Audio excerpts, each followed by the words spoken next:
السلام علیکم۔ ماہا ملک کا ناول میرے خواب ریزہ ریزہ۔ اسے احسن کا خیال آیا۔ ایک بار اس کا دل دھڑکنا بھول گیا۔ احسن، اور اگر احسن کو علم ہو جائے، یا خدا، احسن یا تو مجھے قتل کر دیں گے۔ میں جو اتنی گھٹیا حرکت کر آئی ہوں تو کیا سوچ کر، کیا میں یہ لاکٹ پہن سکوں گی؟ اگر پہنوں گی تو احسن سے کیا کہوں گی کہ یہ میری کسی سہیلی نے مجھے اتنا قیمتی تحفہ دیا ہے، یا یہ کہ آپ جو مجھے محدود اور قلیل رقم ہر ماہ مجھے دیتے ہیں، اس میں سے پس انداز کی ہوئی رقم سے یہ بیش قیمت ہیرا خرید لائی ہوں، یا یہ کہ یہ ہیرا میری مری ہوئی غریب ماں کی آخری نشانی ہے۔ اوہ، یہ میں نے خود کو بیٹھے بٹھائے کس مصیبت میں مبتلا کر لیا ہے۔ وہ ہونک چہرہ لیے آئینے کے سامنے جا کھڑی ہوئی۔ چند لمحوں تک وہ کھڑی اپنے عکس کو دیکھتی رہی، پھر اس نے مٹھی میں دبے اس لاکٹ کو بغور دیکھا۔ ایک نازک اور خوبصورت چیز ایک پیاری شخصیت کے لیے۔ اسے میر سکندر علی کے الفاظ یاد آئے، نہ جانے کیوں ایک خوبصورت سی مسکان نے اس کے لبوں کو اپنے حصار میں لے لیا۔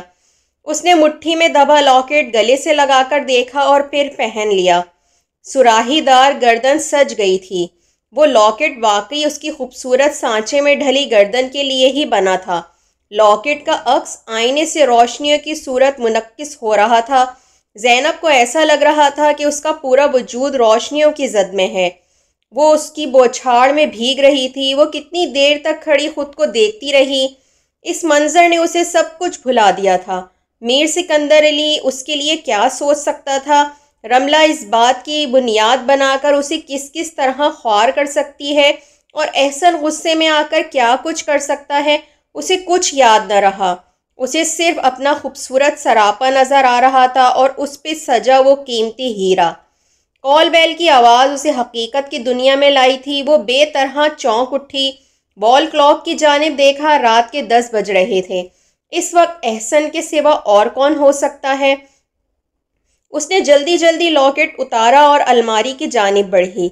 اپنے زیورات کے ڈبے میں وہ لاکٹ رکھ کر اس نے الماری کا وہ خانہ لاک کر دیا، پھر تیزی سے باہر کی جانب بڑھی۔ اتنی دیر میں کال بیل 2-3 مرتبہ بج چکی تھی۔ کمال ہے یار، وہ تھکا ہوا اندر داخل ہوا تھا۔ کتنی دیر سے باہر کھڑا ہوں، کیا کر رہی تھی تم؟ کچھ بھی نہیں، کچھ بھی نہیں۔ اس نے تیزی سے نفی میں سر ہلایا۔ آپ کے لیے کھانا لاؤں؟ وہ صوفے پر بیٹھ کر جوتے اتارنے لگا تھا۔ ہاں ہاں، کھانا بھی کھاتے ہیں، اتنی جلدی کیا ہے؟ فی الحال تو ایک گلاس پانی پلا دو۔ جی اچھا۔ وہ کچن کی جانب لپک گئی۔ احسن نے حیرانی سے اسے جاتے ہوئے دیکھا۔ اس کا رویہ کچھ ناقابل فہم سا تھا۔ وہ قدرے گھبرائی ہوئی سی لگتی تھی۔ کیا بات ہے، بڑی تیزی میں ہو؟ وہ فٹافٹ پانی کا گلاس بھر لائی تو اسے تھماتے ہوئے وہ حیرانی سے گویا ہوا تھا۔ نہیں، وہ چہرے پر سے بال ہٹانے لگی، پھر بے اختیار ہی اپنے گردن کو ٹٹولنے لگی، جیسے وہ لاکٹ اب تک اس کی گردن میں جھول رہا ہو۔ اسے اب تک اس کا لمس اپنے گلے پر محسوس ہو رہا تھا۔ دل کے چور نے پہلی مرتبہ اپنا ڈیرا جمایا تھا۔ وہ عجیب گھبراہٹ کا شکار ہو رہی تھی۔ اسے احسن کا بار بار اپنی جانب دیکھنا بھی وہم میں مبتلا کر رہا تھا، جیسے وہ اس کے چہرے سے سب کچھ جان لے گا، جیسے اس کے چہرے پر ساری کہانی لکھی ہوئی ہے۔ احسن کپڑے تبدیل کرنے گیا تو وہ کچن میں چلی آئی، کھانا گرم کرنے لگی۔ اس کا ذہن مسلسل انتشار کا شکار ہو رہا تھا۔ ایک عجیب سی مایوسی اور اداسی اس کے وجود کا احاطہ کر رہی تھی، جو اسے بار بار یقین دلاتی تھی کہ اس نے جو کچھ کیا وہ صحیح نہیں تھا۔ کھانا گرم کر کے وہ باہر آئی تو احسن حسب عادت ٹی وی کے سامنے صوفے پر لیٹا تھا۔ وہ کچھ کہے بنا کھانا میز پر رکھنے لگی۔ یوں ہی اس کی نگاہ اٹھی تو اس نے دیکھا وہ لیٹے لیٹے سو چکا تھا۔ ابھی اسے لیٹے ہوئے بمشکل 5 منٹ ہی ہوئے تھے اور وہ سو بھی گیا تھا۔ اس کے آفس میں کام بے حد زیادہ تھا۔ وہ بہت زیادہ تھک جاتا تھا، جس کا ایک ثبوت یہ بھی تھا کہ وہ لیٹتے ہی سو جاتا تھا۔ زینب تھوڑی دیر تک اسے دیکھتی رہی۔ اس کے چہرے پر اس کی وہی ازلی نرمی تھی جو اس کے مزاج کا حصہ تھی۔ پرسکون انداز میں بند کی ہوئی آنکھوں سے اس کے اندر چھپے سکون اور ٹھہراؤ کا پتہ چلتا تھا۔ بند ہونٹوں کے گوشوں میں ایک عجب معصومیت چھپی ہوئی تھی۔ زینب کے اندر بیٹھے چور نے کسی نامعلوم اذیت سے گھبرا کر چلانا شروع کر دیا۔ وہ پریشان ہو کر اس کو پکار بیٹھی، احسن احسن۔ وہ چونک کر غنودگی کی کیفیت سے باہر نکلا۔ زینو کیا ہوا؟ کیا ہوا ہے؟ کھانا ٹھنڈا ہو رہا ہے، اٹھ جائیں، بگڑے بگڑے انداز میں کہہ کر وہ پھر کچن کی جانب چل دی۔ فریج سے ٹھنڈے پانی کی بوتل نکال کر لے آئی۔ آؤ زینو، کھانا کھا لو نا، وہ آہستگی سے بولی۔ مجھے بھوک نہیں۔ بیٹھو یار، کھانے سے کیسی ضد؟ نہیں، ضد کی کیا بات ہے؟ وہ اس کے مقابل بیٹھ گئی اور سر جھکا کر کھانا کھانے لگی۔ کہیں گئی تھیں؟ اس نے اچانک ہی پوچھا تھا۔ زینب بے طرح چونک اٹھی۔ جی، اس کا دل تیزی سے دھڑکنے لگا تھا۔ نہیں تو؟ احسن نے میز کے کنارے رکھی ہوئی چابی کی جانب اشارہ کیا۔ وہ جب دروازہ کھول کر اندر آئی تھی تو گھبراہٹ میں چابی جگہ پر رکھنا بھول گئی تھی۔ وہ چابی اب تک میز کے کنارے پر پڑی ہوئی تھی۔ اب وہ کم از کم یہ تو نہیں کہہ سکتی تھی کہ چابی خود بخود اپنی جگہ سے اڑ کر میز تک چلی آئی تھی۔ وہ گڑبڑا گئی۔ ہاں، وہ میں رملہ کی طرف گئی تھی، وہ تو گھر پر تھی ہی نہیں، مارکیٹ گئی ہوئی تھی، میں اسی وقت واپس آ گئی تھی۔ احسن نے اسے بغور دیکھا۔ آج اس کا رویہ حقیقتاً ناقابل فہم تھا۔ اتنی صفائیاں پیش کرنے کی تو اسے عادت ہی نہیں تھی۔ گھبراہٹ سے تو اس کا دور کا واسطہ نہ تھا۔ ہاں تو ٹھیک ہے، وہ نرمی سے بولا، اس میں اتنا گھبرانے والی کون سی بات ہے؟ پچھلے دنوں میں رملہ کے بارے میں اس کی رائے میں بے حد تبدیلی آ چکی تھی۔ رملہ نے جس طرح اپنی دیگر مصروفیات ترک کر کے زینب کا دن رات خیال رکھا تھا وہ قابل تعریف تھا۔ رملہ کے متعلق اب اس کا رویہ تبدیل ہو چکا تھا۔ اسے سمجھ میں نہ آیا کہ زینب اب اس کا نام لیتے ہوئے کیوں گھبرا رہی تھی۔ آپ کے لیے چائے بناؤں؟ کھانے کے برتن اٹھانے سے قبل ہی اس نے پوچھ لیا تھا۔ نہیں یار، نیند غائب ہو جائے گی، اتنا تھکا ہوا ہوں کہ لیٹتے ہی سونا چاہتا ہوں۔ وہ کمرے کی جانب بڑھ گیا۔ زینب ایک گہرا سانس خارج کر کے برتن سمیٹنے لگی۔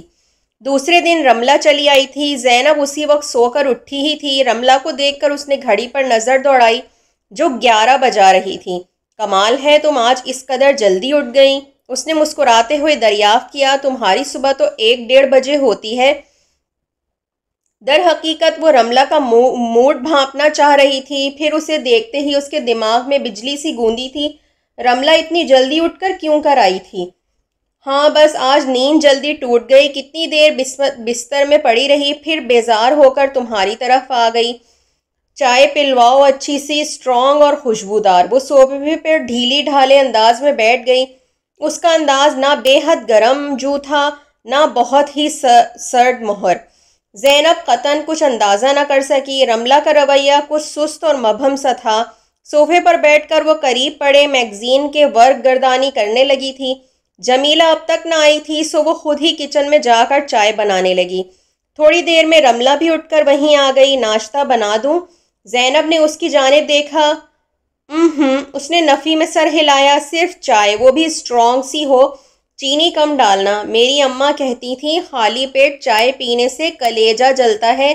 زینب کو نہ جانے کیوں یاد آ گیا تھا۔ وہ مسکراتے ہوئے کہنے لگی، کیوں اپنا کلیجہ جلاتی ہو؟ 1 کپ دودھ ہی پی لیا کرو۔ رملہ بے اختیار ہنس پڑی۔ وہ تو جل جل کر پہلے ہی سیاہ کوئلہ ہو چکا ہے، کوئلے پر چائے ڈالو یا دودھ ایک ہی بات ہے، کون سا اس نے کوہ نور بننا ہے؟ زینب کو اپنے چہرے کا رنگ خود ہی بدلتا محسوس ہوا۔ وہ خفیف سی ہو کر کپ میں چائے ہلانے لگی۔ اسے سمجھ نہیں آ رہا تھا رملہ باخبر ہے یا بے خبر، اس نے زینب پر طنز کیا ہے یا یوں ہی ایک بات کہہ دی ہے۔ ارے ہاں زین، پھر رملہ کپ تھامے ہوئے بولی تھی، یہ تم کو کل کیا ہو گیا تھا؟ کیا زینب کا ہاتھ کانپ گیا۔ تھوڑی سی چائے چھلک کر سوسر میں گری۔ کھانا کھانے آئی تھیں، پھر بنا کچھ کہے بغیر بتائے وہاں سے بھاگ آئیں۔ یار میں سکندر کے لیے کافی بنا رہی تھی، میرا مقصد تمہیں نظر انداز کرنا ہرگز نہ تھا۔ تم نے مائنڈ کیا تھا کیا؟ ارے نہیں، اس کی معذرت خواہانہ انداز سے زینب کے دل کا بوجھ ہلکا ہو گیا۔ یہ تم نے کیوں کر سوچا؟ اس میں بھلا مائنڈ کرنے والی کون سی بات تھی؟ بس مجھے ذرا احسن کا خیال آ گیا تھا، میں گھر کو لاک کر کے آئی تھی نا، میں نے سوچا احسن آفس سے آ کر پریشان ہوں گے۔ میری پریشانی کا خیال نہیں آیا تمہیں؟ رملہ نے اسے گھورا۔ میں تمہیں وہاں نہ پا کر سوچتی ہی رہ گئی کہ کیا زینب کو کیا ہوا ہے۔ سکندر کہنے لگا تمہیں اس کو کمپنی دینی چاہیے تھی، تم کچن میں گھس گئیں، کافی تو میں پھر بھی پی لیتا، اماں بیچاری نے بھی صرف تمہاری خاطر ٹیبل لگائی تھی، مجھے افسوس ہے وہ محض اتنا ہی کہہ سکی، تمہاری سزا ہے کہ آج تم پھر آؤ گی، میں نے اماں سے کہا ہے رات کو کوئی مزیدار سی چیز بنائیں۔ نہیں نہیں رملہ، روز روز کا آنا اچھا نہیں ہوتا، پھر کبھی صحیح۔ زینب نے پرزور انکار کیا، رملہ نے بھی زیادہ اصرار نہ کیا تھا، وہ چپ چاپ چائے پینے لگی اور زینب فی الحال بہت دنوں تک اس کے گھر جانے کے موڈ میں نہ تھی۔ زینب خاتون پلیز یہ آپ کے لیے ہے اور میں اپنے ہاتھوں سے آپ کو پہنانا چاہتا ہوں، کیا آپ انکار کر کے میرا دل توڑ دیں گی؟ میر سکندر علی نظروں میں اپنائیت اور لگاوٹ بھرے اسے دیکھ رہا تھا، اس کے ہاتھ میں وہی ہیرے کا لاکٹ جھول رہا تھا۔ زینب نے پریشان نظروں سے ادھر ادھر دیکھا، اسے اپنا حلق خشک ہوتا ہوا محسوس ہو رہا تھا۔ نہیں، وہ بولی تو اسے اپنی آواز کسی گہری کھائی سے آتی ہوئی محسوس ہوئی۔ میں یہ نہیں لے سکتی، میرا دل نہ توڑیں زینب۔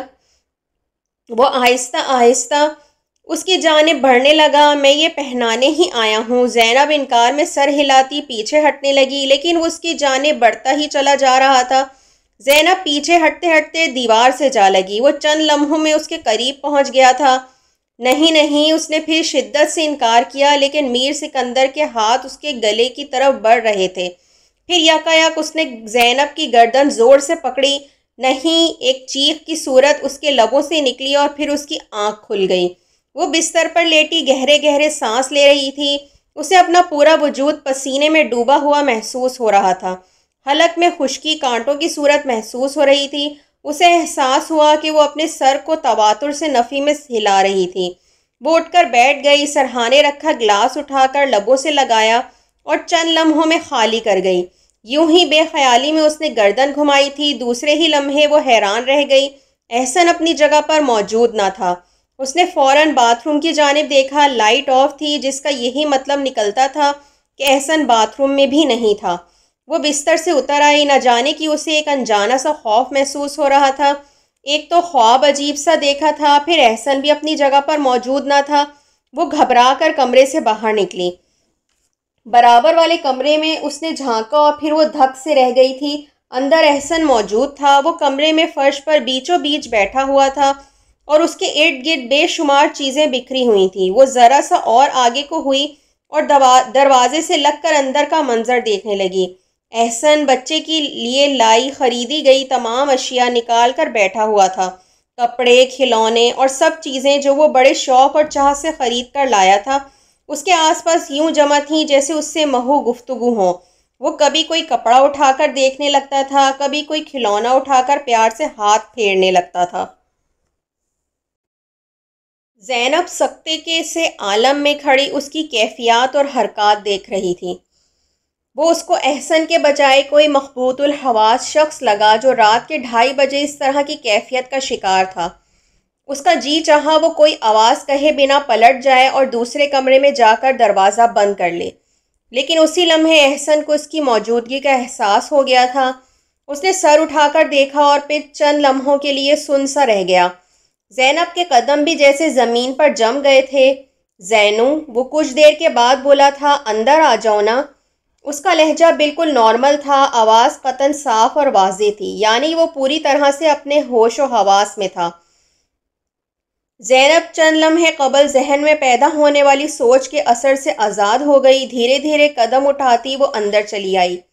یہ کیا کر رہے ہیں آپ؟ وہ آہستگی سے اس کے پاس بیٹھ گئی۔ پتہ نہیں، وہ بے چارگی سے بولا۔ اچانک آنکھ کھل گئی اور میرا جی چاہا میں یہ سب چیزیں نکال کر دیکھوں، ان کی خوشبو کو محسوس کروں، ان سے باتیں کروں۔ زینب، اس حادثے سے میں بہت ہرٹ ہوا ہوں، بہت زیادہ۔ میرے ذہن میں دور دور تک کوئی گمان بھی نہ تھا کہ ایسا بھی ہو سکتا ہے۔ ایسا بھی ہوتا ہے کہ آدمی دریا کے کنارے پہنچ کر بھی پیاسا رہ جاتا ہے، بادل گھیر کر آتے ہیں اور پھر ایک بوند برسائے بغیر پلٹ جاتے ہیں۔ ایسا بھی ہوتا ہے زینب، وہ بے حد دکھی لہجے میں بول رہا تھا۔ زینب کی آنکھ سے ایک قطرہ ٹپکا اور اس کے ہاتھ کی پشت پر ٹھہر گیا۔ رو مت زینو، میں جانتا ہوں میں نہ صرف خود ہرٹ ہوا ہوں بلکہ میں نے تمہارا بھی دل دکھایا ہے۔ میں نے تمہارے ساتھ جو سلوک روا رکھا وہ غلط تھا، یہ تو ہماری تقدیر میں رقم تھا، اس میں بھلا تمہارا کیا قصور تھا؟ کون ماں ایسی ہوگی جو جان بوجھ کر ایسا کرے گی؟ میں غلطی پر تھا زینو، مجھے معاف کر دو، لیکن ایک بات کا یقین رکھنا کہ میں اس وقت خود بھی نارمل نہیں تھا۔ ایب نارمل شخص کے رویوں کا برا نہیں مانا کرتے، بلکہ اس سے ہمدردی رکھتے ہوئے اسے معاف کر دیتے ہیں۔ مجھے کوئی شکایت نہیں، وہ گلوگیر لہجے میں بولی۔ احسن نے اس عرصے میں پہلی مرتبہ سر اٹھا کر اسے دیکھا، پھر ایک پھیکی سی مسکراہٹ اس کے ہونٹوں پر کھلنے لگی۔ زینو، تمہارے سارے انداز ازبر ہیں مجھے۔ انسان جس سے محبت کرتا ہے نا، اس کے رویوں کے سارے بھید جاننے لگتا ہے۔ پلکیں اٹھنے اور گرنے کے عمل سے سوچوں کے مد و جزر کو بھانپ لیتا ہے۔ اور مجھے تو تم سے عشق کا دعویٰ ہے، تم کہو یا نہ کہو، میں جان سکتا ہوں تمہارا دل میری جانب سے صاف نہیں۔ تمہیں میری جانب سے جو بدگمانی ہو گئی ہے وہ تمہارے دل سے نکالے نہیں نکلتی۔ تم میری باتیں جبراً سنتی ہو، بمشکل مسکراتی ہو، خوش نظر آنا چاہتی ہو، مگر ہر بار تمہاری کوشش ناکام ہو جاتی ہے۔ کہو، سچ کہہ رہا ہوں نا؟ زینب سر جھکائے بیٹھی رہی۔ وہ جانتی تھی احسن کا ہر حرف صحیح تھا، وہ بالکل ٹھیک کہہ رہا تھا۔ ہاں، اس کا دل احسن ایاز کی جانب سے صاف نہ تھا، اس میں بال آ گیا تھا جو کسی طور صاف نہ ہوتا تھا، اور اس سلسلے میں زینب نے کوئی خاص کوشش بھی نہ کی تھی۔ کوشش تو احسن کرتا تھا اور ناکام ہو جاتا تھا۔ زینب کا دل جیسے پتھر ہو گیا تھا۔ بولو نا زینو، کیا تم مجھے کبھی معاف نہیں کرو گی؟ یہ اندیکھی خلیج جو ہم دونوں کے مابین حائل ہو گئی ہے، اسے ختم کرنا مجھ اکیلے کے بس کی بات نہیں، تمہیں بھی میری جانب بڑھنا ہوگا۔ جو شکوے تمہارے دل میں ہیں وہ سب مجھ سے کہہ ڈالو، ہر شکایت کر لو، اور پھر ہمیشہ کے لیے بھول جاؤ کہ کبھی ہمارے بیچ کچھ ایسا بھی ہوا تھا۔ احسن، وہ ناچار گویا ہوئی تھی۔ میں نے کہا نا، مجھے آپ سے کوئی شکایت نہیں، آپ غلط سمجھ رہے ہیں۔ میرا رویہ اگر آپ کو کچھ تبدیل لگ رہا ہے تو اس کی وجہ یہ نہیں ہے کہ میں آپ سے ناراض ہوں، بس فی الحال میرا موڈ ہی کچھ ایسا ہو رہا ہے، میرا دماغ ماؤس سا رہتا ہے، کھوئی سی طبیعت رہتی ہے۔ آپ اتنا خیال نہ کیا کریں، وقت گزرنے کے ساتھ ساتھ سب ٹھیک ہو جائے گا۔ چلو، اور کچھ دیر کے بعد بولا تھا، چل کر سوتے ہیں، رات کے 3 بج رہے ہیں اور ہم دونوں نہ جانے کیا کچھ بولتے جا رہے ہیں۔ وہ پھیکی سی ہنسی ہنس کر کھڑا ہو گیا۔ زینب بھی اس کی تقلید میں اٹھ کھڑی ہوئی۔ ہر چند کے احسن کی باتیں سن کر اس کا دل کچھ ہلکا ہوا تھا، پھر بھی اس نے کچھ کہنا مناسب نہ جانا۔ فی الحال وہ اس سے کچھ بھی کہنا سننا نہ چاہتی تھی۔ وہ چاہتی تھی کہ احسن کو اس کی تکلیف دہ رویے کا مزید احساس ہو، وہ مزید شرمندہ ہو۔ وہ اتنی آسانی سے اسے معاف کرنے پر تیار نہ تھی، بلکہ اس کا دل ہی آمادہ نہ ہوتا تھا۔ احسن نے پھر اس سے مزید کچھ نہ کہا، وہ اپنے دل کی بات کہہ چکا تھا، سو ہلکا پھلکا ہو کر سو گیا۔ لیکن زینب کی نیند جو اڑی تو پھر نہ لوٹی۔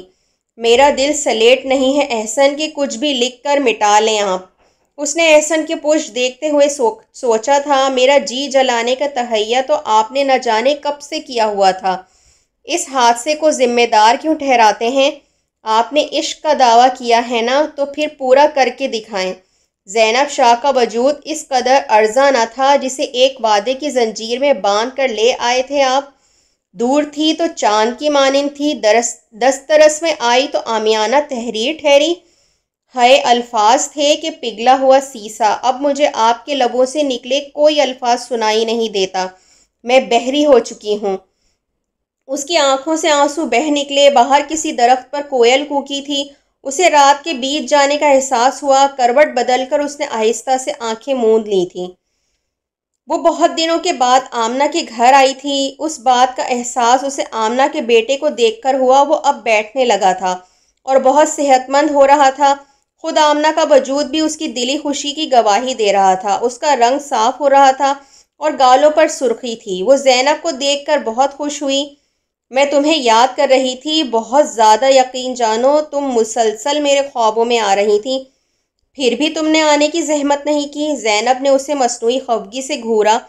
یہی سوچ لیا ہوتا کہ میں کسی مشکل میں تو مبتلا نہیں ہو گئی جو بار بار مدد مانگنے تمہارے خوابوں میں آ رہی ہوں۔ خدا نہ کرے، آمنہ نے اسے جھڑکا، میں تو ہمیشہ تمہارے متعلق اچھا گمان رکھتی ہوں اور خدا سے تمہاری بہتری کی دعا بھی مانگتی ہوں۔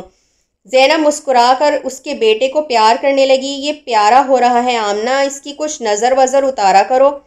آمنہ کھلکھلا کر ہنس دی۔ میں تمہارے لیے بھی بہت دعا کرتی ہوں کہ خدا زینب کو چاند سی بیٹی دے، بالکل زینب جیسی، پھر میں اسے احمد کے لیے مانگ لوں گی۔ بے حد عام سی بات تھی اور آمنہ نے یقیناً مذاق میں کہی تھی، لیکن زینب کا دل بے اختیار خدا نہ کرے بولا تھا۔ اس نے لاشعوری طور پر ایک نگاہ آمنہ کے گھر پر ڈالی تھی۔ اگر اس کی کوئی بیٹی ہوتی بھی تو وہ اسے ایسے گھر میں بہانے کا تصور بھی نہ کر سکتی تھی۔ توبہ توبہ، اسے جھرجھری آ گئی۔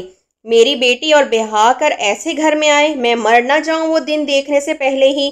اچھا یہ بتاؤ، چائے پیو گی یا ٹھنڈا؟ کھانا کچھ دیر بعد کھائیں گے۔ آمنہ اس کی کیفیات سے بے خبر بول رہی تھی۔ اماں عمرہ ادا کرنے گئی ہیں، مصروفیت دو چند ہو گئی ہے، اس لیے روٹی ہانڈی سے تو میں سویرے سویرے فارغ ہو لیتی ہوں، پھر تمام دن کتنا ہی کام ہو کھانے کی فکر نہیں ہوتی۔ کھانا اگر تیار نہ ہو تو میری روح جیسے سولی پر ہی ٹنگی رہتی ہے، لگتا ہے گھر کے سارے کام ادھورے پڑے ہیں۔ ارے تم کیا سوچنے لگی ہو؟ اس نے زینب کو ٹھوکا دیا تھا تو وہ چونک اٹھی۔ میں نے پوچھا ہے چائے پیو گی؟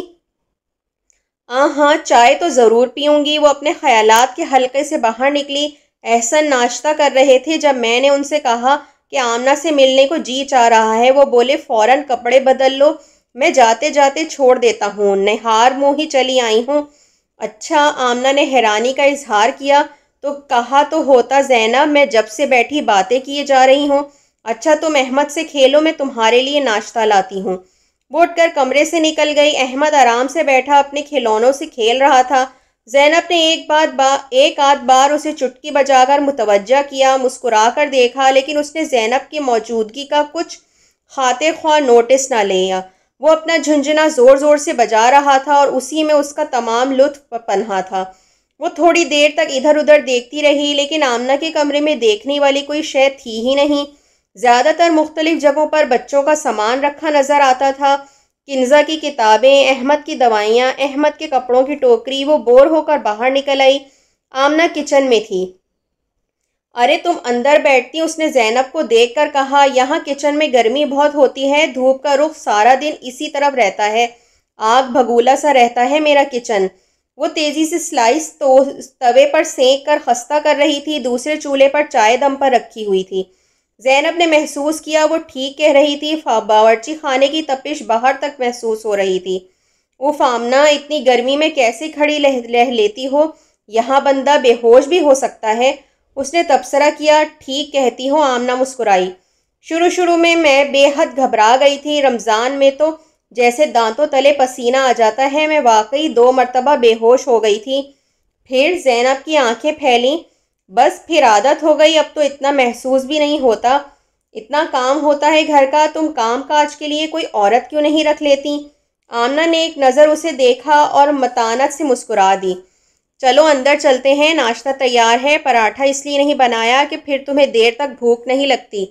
وہ دونوں اندر آئیں تو آمنہ ہائے کر کے رہ گئی۔ احمد صاحب وہیں بیٹھے بیٹھے پیشاب کر چکے تھے اور اس کے سارے کھلونے، وہ خود بھی گندا ہو گیا تھا، پھر بھی وہ بڑے مزے سے بیٹھا جھنجھنا ہلا رہا تھا۔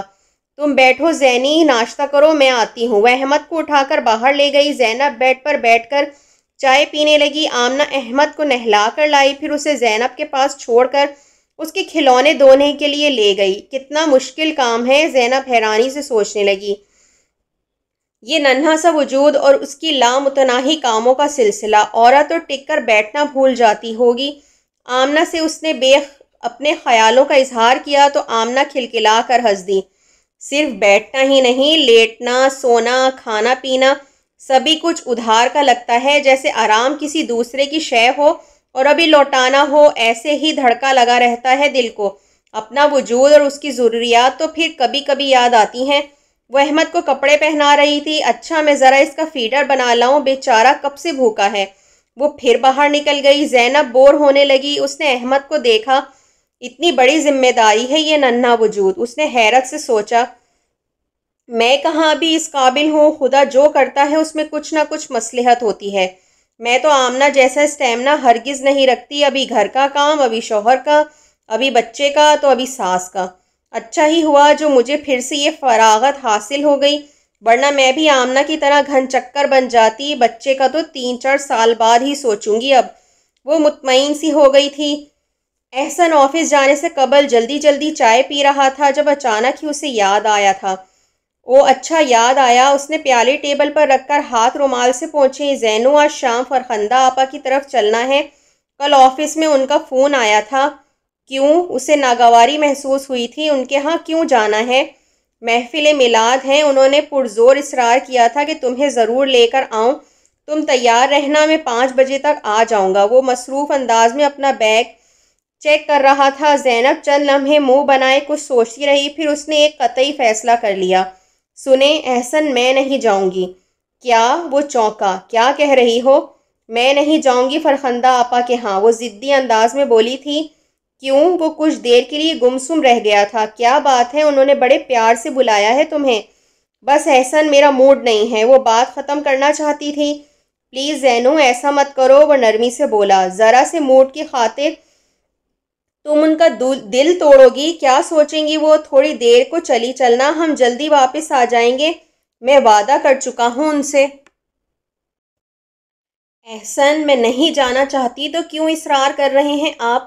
وہاں نہ جانے کیسے کیسے سوالات ہوں گے، میں فی الحال کسی الٹے سیدھے سوال کا سامنا کرنے کے موڈ میں نہیں، وہ بگڑے ہوئے انداز میں بولی تھی۔ احسن اسے بے بسی سے دیکھ کر رہ گیا۔ کون کرے گا الٹے سیدھے سوال؟ وہاں فرخندہ آپا کے سوا جانتا ہی کون ہے تمہیں؟ اور پھر یہ کوئی ایسی بات تو نہیں جس کے لیے دنیا سے منہ چھپا کر بیٹھ جائیں، ہوتے رہتے ہیں ایسے کیسز بھی۔ منہ چھپانے کے بات نہیں، بس فی الحال نہیں، اور پھر سب ہی تو جانتے ہیں وہاں فرخندہ آپا اچھا خاصا ریڈیو ہیں۔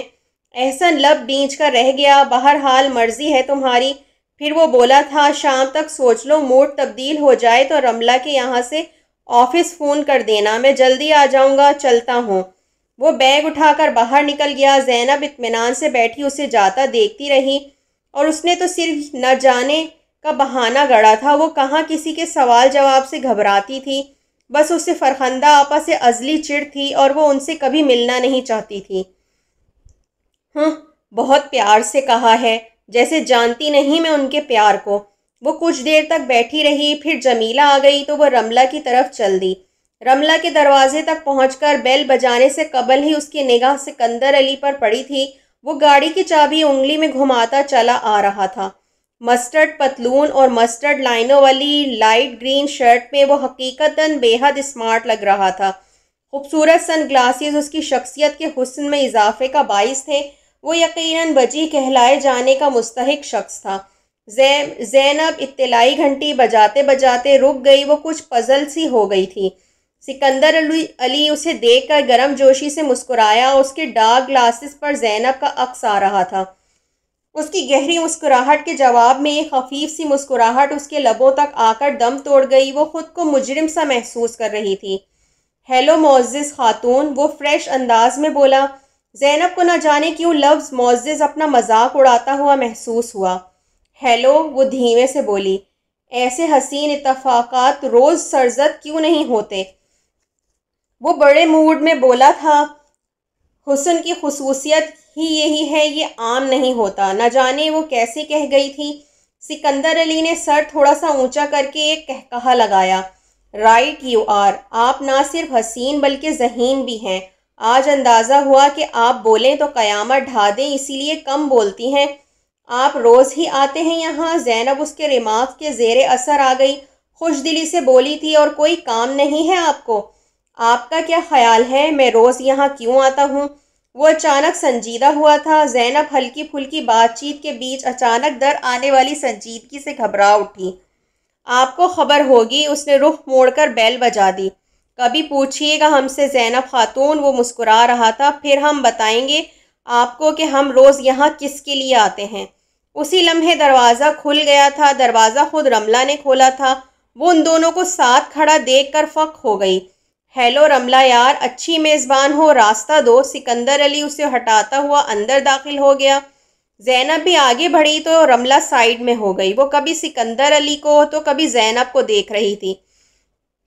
سکندر علی سیدھا رملہ کے کمرے میں چلا گیا، جبکہ زینب اب تک وہیں کھڑی تھی۔ تم دونوں؟ رملہ نگاہوں میں الجھن بھر کر اسے دیکھ رہی تھی۔